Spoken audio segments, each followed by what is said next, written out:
Élection à la tête des Républicains, les adhérents ont commencé à voter. Depuis samedi 18h, les membres du parti Les Républicains, LR, ont commencé à voter en ligne pour choisir leur nouveau président. Plus de 120 000 adhérents sont appelés à départager Bruno Retailleau, considéré comme favori, et Laurent Wauquiez, son principal adversaire. Le scrutin dure 24 heures, et les résultats seront annoncés dimanche soir par Annie Genevard, secrétaire générale du parti et actuelle ministre de l'Agriculture, depuis le siège parisien de LR. Le vote intervient après une campagne dynamique qui a permis au parti de tripler ses effectifs en 2 mois, passant de 44 000 à plus de 121 000 membres. Cette hausse rapide est due aux efforts des 2 candidats, chacun essayant de rallier un maximum de soutien. Mais personne ne sait encore à qui profiteront ces nouveaux adhérents. Samedi soir, Laurent Wauquiez a voté au Puy-en-Velay, vêtu d'un costume cravate.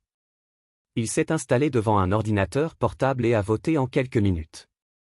À voter, a-t-il déclaré avec le sourire, affirmant être en pleine forme et extrêmement confiant. Il a comparé sa campagne à celle de l'ancien président Jacques Chirac. « J'ai sillonné la France, partagé mon énergie et ma passion pour notre famille politique », a-t-il ajouté. Pendant la campagne, Wauquiez a tenu près de 120 réunions publiques.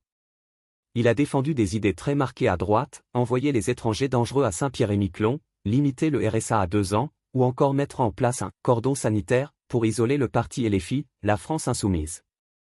Il a aussi salué Giorgia Meloni, la première ministre italienne ultra-conservatrice, comme un exemple à suivre, et proposé de rassembler la droite, allant de Gérald Darmanin à Sarah Knafo, mais en excluant le Rassemblement national.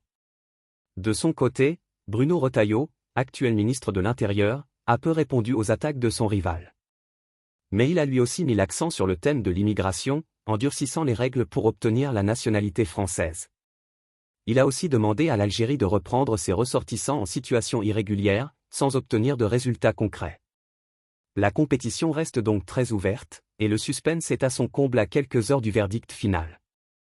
N'oubliez pas de liker, commenter et partager cette vidéo pour rester informé des dernières nouvelles.